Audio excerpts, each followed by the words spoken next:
Bismillahirrahmanirrahim. Assalamualaikum warahmatullahi wabarakatuh. Bertemu kembali dengan channel serba-serbi Microsoft Office dan SPSS. Bertemu kembali dengan video edisi skripsi. Kali ini saya akan mengupas tuntas penelitian kuantitatif dengan menggunakan desain pra-eksperimen. Ini video pertama. Bersama saya, Saiful Anwar.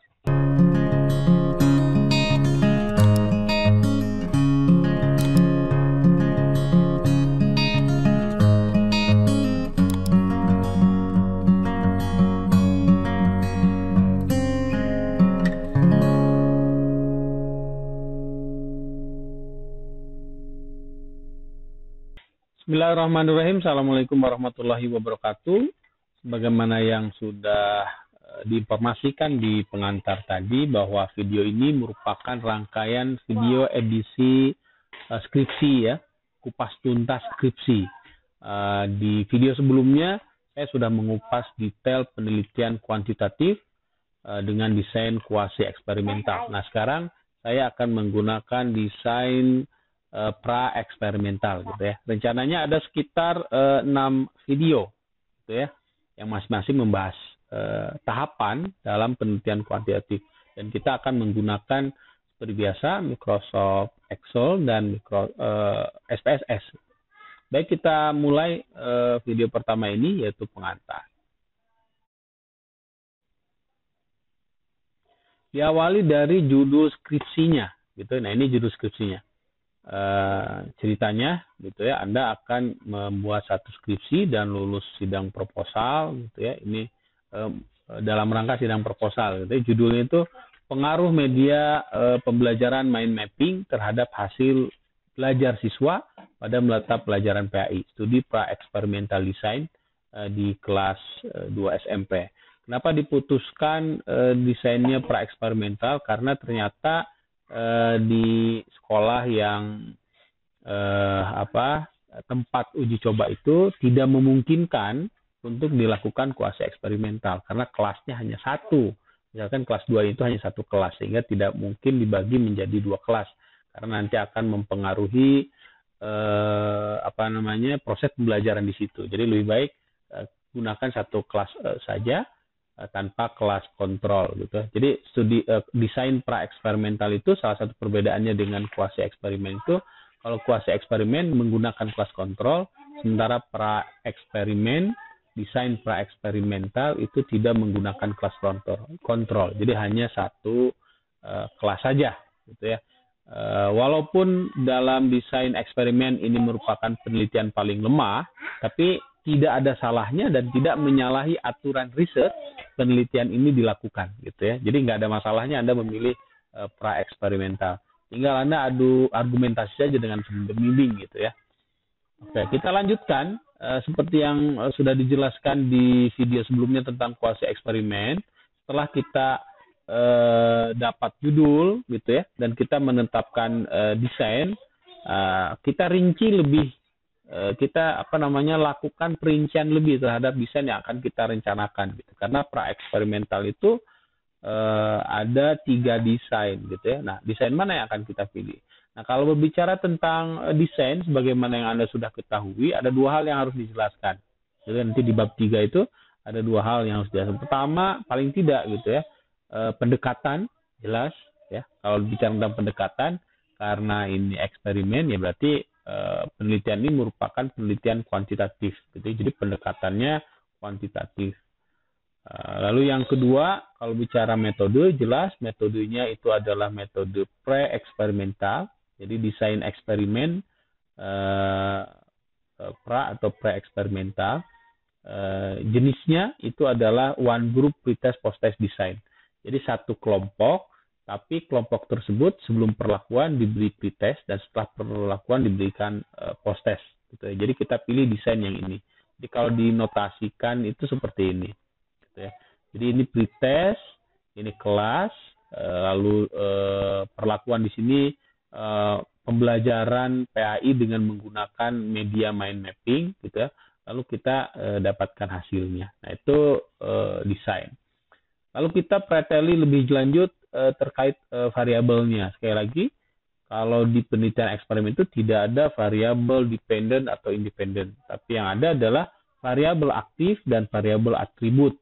Apa yang dimaksud dengan variabel aktif? Saya mengingatkan kembali, variabel aktif itu adalah variabel yang kita rekayasa, gitu ya. Variabel yang kita rekayasa. Nah, dalam hal ini yang direkayasa itu adalah media pembelajaran. Gitu ya. Jadi yang kita rekayasa di judul ini adalah media pembelajaran, yaitu menggunakan mind mapping. Lalu variabel atribut itu adalah variabel yang tidak kita rekayasa, atau dalam konteks yang lain itu variabel dependent gitu ya. Nah, ini dalam konteks ini adalah hasil belajar. Jadi ada dua variabel di judul ini. Pertama variabel aktif, media pembelajaran, dan yang kedua variabel atribut, yaitu hasil belajar. Lalu selanjutnya konstan. Anda harus menyadari ketika hasilnya apapun nanti penelitian ini, bahwa bisa jadi yang mempengaruhi hasil itu adalah karena konstan gitu ya. Maksud konstan itu adalah sesuatu yang membatasi lingkup penelitian, yaitu penggunaan media pembelajaran ini dalam materi PAI. Artinya bisa jadi kalau dalam materi yang lain akan memberikan hasil yang berbeda. Jadi konstan di sini adalah pembelajaran PAI. Jadi penelitian ini dibatasi dalam pembelajaran PAI. Karena kalau pembelajarannya beda, maksud saya materi ajarnya beda, bisa jadi memberikan hasil yang berbeda. Lalu experimental unit yang jadi objek eksperimen, tempat kita melakukan eksperimen pra-eksperimental, itu adalah siswa gitu ya. Jadi yang jadi objek eksperimen itu adalah siswa. Lebih jelasnya ini adalah kelas 2 SMP gitu ya. Jadi SMP kelas 2 di sini. Jadi ini experimental unit namanya. Ya. Kayak kalau sudah jelas itunya, experimental unit, lalu konstannya, variabelnya, langkah selanjutnya adalah cara mengumpulkan data dari variabel atribut, yaitu dengan atau bahasa lain instrumennya. Jelas instrumennya adalah instrumen tes, karena berbicara tentang hasil belajar. Sehingga ketika berbicara instrumen tes, yang harus kita lakukan itu adalah dua. Setelah menyusun kisi-kisi tes, lalu menguji validasikan dan menguji diuji reliabilitasnya gitu. Karena instrumen yang digunakan untuk pretest itu harus instrumen yang sudah teruji validitas dan reliabilitasnya. Validitas berkaitan dengan kemampuan satu instrumen untuk mengukur apa yang seharusnya diukur, gitu ya. Sementara reliabilitas, kemampuan satu instrumen untuk memberikan informasi yang ajeg dalam hal ini terkait hasil belajar, walaupun diuji cobakan berkali-kali, gitu ya. Dan tahapan ini, jadi uji validitas dan reliabilitas itu Anda lakukan sebelum melakukan kelas eksperimen gitu. Jadi ini dilakukan jauh sebelum melakukan ini. Karena memang ini cukup tahapannya cukup panjang juga gitu. Makanya dalam penelitian kuantitatif ketika instrumen itu selesai, itu 50% penelitian selesai. Nah, saya di edisi video kali ini tidak akan menjelaskan validitas dan reliabilitas tes, karena maksudnya tidak akan membuat video terkait itu, karena ini sudah dijelaskan di video saya tentang desain penelitian eksperimen, tapi yang kuasi eksperimen ya. Anda tonton saja videonya, tahapannya sama gitu ya dengan yang di video itu. Oke, selanjutnya kita detailkan lagi dalam bentuk rumusan masalah judul ini. Jadi kalau judulnya seperti ini, itu paling tidak ada 4 rumusan masalah. Yang pertama, Anda selaku peneliti harus menjelaskan hasil pratesnya seperti apa. Nah, menjelaskan hasil prates itu dengan statistik deskriptif. Jadi cukup dengan di sini misalkan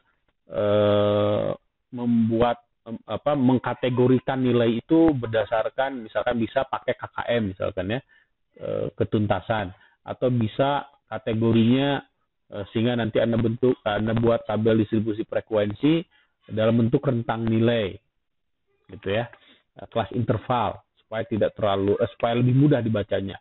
Lalu Anda sajikan dalam diagram batang, misalkan ya, atau dalam diagram kalau sudah bentuk kategorisasi dalam diagram pie, gitu ya. Untuk menunjukkan kumulatifnya Anda pakai bisa diagram ogive. Dan yang paling penting di sini, di samping Anda menjelaskan tentang hasil praktek siswa, Anda juga di sini kalau bisa menjelaskan tentang penguasaan siswa atas materi. Itu paling penting. Itu juga penting maksud saya, gitu ya. Jadi nanti akan saya contohkan di video kedua ya, di video kedua setelah ini. Nah, jadi cara menjelaskan hasil prates atau post-test dengan analisis deskriptif menggunakan Microsoft Excel dan program SPSS. Lalu yang kedua yang harus Anda jelaskan itu adalah bagaimana implementasi media pembelajaran mind mapping dalam pembelajaran PAI di kelas, dan ini pun dijelaskan secara deskriptif. Anda jelaskan di sini peran siswa di mana, media pembelajaran mind map itu proses pembuatannya seperti apa, kapan diberikannya, peran guru di mana, gitu ya, hal yang terjadi pada saat proses pembelajaran Anda jelaskan di sini. Termasuk Anda juga baiknya meminta rekan Anda untuk menilai Anda. Jadi Anda buat semacam lembar checklist yang kawan Anda itu menilai proses pembelajaran dengan menggunakan media mind mapping, gitu ya. Jadi penilaian rekan sejawat Anda jelaskan juga di sini. Gitu. Itu implementasi media pembelajaran dengan menggunakan mind mapping. Lalu yang ketiga menjelaskan tentang hasil post test. Ini penjelasannya sama dengan pratest, gitu. Nah, baru yang keempat Anda menjelaskan efektivitas atau apakah mind map ini bisa meningkatkan hasil belajar siswa atau tidak, gitu ya. Nah, hal pertama yang harus Anda lakukan itu adalah membandingkan nilai pratest dan post-test kelas tersebut. Ya. Jadi yang dibandingkan itu, jadi Anda harus melakukan, baru sekarang itu untuk uji efektivitas, Anda melakukan uji beda atau statistik, bukan lagi deskriptif, tapi sudah ke inferensi. Gitu ya. Tinggal nanti Anda tentukan inferensinya menggunakan parametrik atau non-parametrik. Gitu. Nah, nilai pra dan post test siswa itu dibandingkan sehingga dengan statistik uji beda, gitu ya. Dan karena sumbernya sama, itu namanya paired. Jadi dipasangkan. Kalau yang kemarin yang kuasi eksperimen kan beda, gitu ya, beda sumber. Jadi ada uji beda itu ada paired sampel, ada independent sampel. Paired sampel itu apabila yang diuji coba, yang dibandingkan itu, data yang dibandingkan itu berasal dari satu responden. Seperti ini, pratest, post-test kan dari satu kelompok. Gitu. Sementara kalau independen itu, kalau dari kelompok yang berbeda, misalkan kelas kontrol dan kelas eksperimen. Nah, jadi membandingkan nilai post-test, kelas kontrol, dan kelas eksperimen, nah itu menggunakan independen. Nah, berbeda dengan independent sample, paired sampel itu uji asumsi dasarnya, uji prasyaratnya itu cukup uji normalitas saja, tidak diperlukan uji homogenitas. Karena uji homogenitas itu prasyarat untuk uji beda yang independen, gitu ya, independent sampel atau yang ANOVA. Nah, kalau untuk uji beda paired sample t-test itu tidak, maksud saya bukan t-test ya, paired sample yang berpasangan, uji beda berpasangan itu cukup normalitas saja. Nah, kalau datanya normal, baru menggunakan parametrik, yaitu uji t-test, paired sample t-test. Kalau tidak normal, ya menggunakan parametrik, yaitu menggunakan Wilcoxon. Ya, kalau yang independen kan Mann-Whitney kemarin ya. Nah, kalau untuk paired itu menggunakan Wilcoxon. Hanya yang perlu diperhatikan itu ketika ini nanti di video ketiga, gitu ya, uji normalitas itu agak berbeda caranya. Jadi kalau di independent sample t-test yang diuji beda itu adalah variabel dependentnya. Tapi kalau di paired sample t-test yang diuji normalitas itu bukan nilai data pra dan post testnya, tapi selisih antara post test dan pra test itu yang diuji normalitas. Jadi bukan nilai pra test, post test diuji normalitas itu, tapi selisih. Jadi kalau di paired sample itu yang diuji normalitas itu adalah selisih antara post test dan pre-test. Gitu ya. Jadi jangan salah. Jangan salah. Jadi kalau di paired sample, apalagi nanti di uji regresi, kalau di uji regresi yang diuji normalitas itu adalah nilai residualnya. Jadi kalau diuji beda, sekali lagi yang diuji normalitas adalah selisih antara nilai post-test dan pra-test. Nah, kalau terbukti normal, kita menggunakan paired sample t-test. Kalau tidak normal, kita menggunakan Wilcoxon. Gitu ya. Nah, kalau dari hasil uji beda itu terbukti bahwa nilai post-test dan pra-test kelas eksperimen itu signifikan, maka kita lanjutkan dengan uji efektivitas. Jadi kalau hasilnya tidak signifikan, artinya pra-test dan post-test itu tidak berbeda, sama, beda tapi tidak signifikan, cukup sampai di sini, gitu ya, sampai di sini, sampai uji beda. Berarti langsung kita simpulkan bahwa media pembelajaran tidak efektif dalam meningkatkan hasil belajar siswa. Tapi kalau hasilnya signifikan, kita lanjutkan ke uji efektivitas. Nah, untuk melihat efektivitas atau tidak, nah kita menggunakan N-gain, normalized gain, gitu ya, gain yang ternormalisasi, yang dinormalisasi. Nah, ini sama seperti di desain kuasi eksperimen ya, rumusnya seperti ini, sama. Jadi skor post-test dikurangi skor pre-test, dibagi skor ideal dan skor pra-test.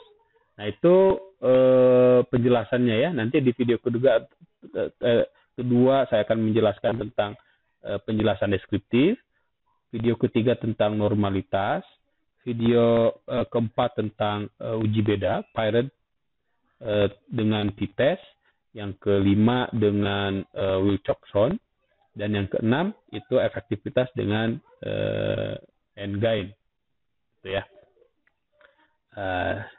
Dan nanti ini gain skornya ya, tadi sudah dijelaskan, dan ini nanti interpretasinya. Jadi disebut efektif media pembelajaran kalau gainnya itu lebih besar dari 76. Oke. Saya kira itu saja untuk video pertama ini sebagai pengantar. Mudah-mudahan Anda bisa dapat gambaran apa yang harus Anda lakukan dalam penelitian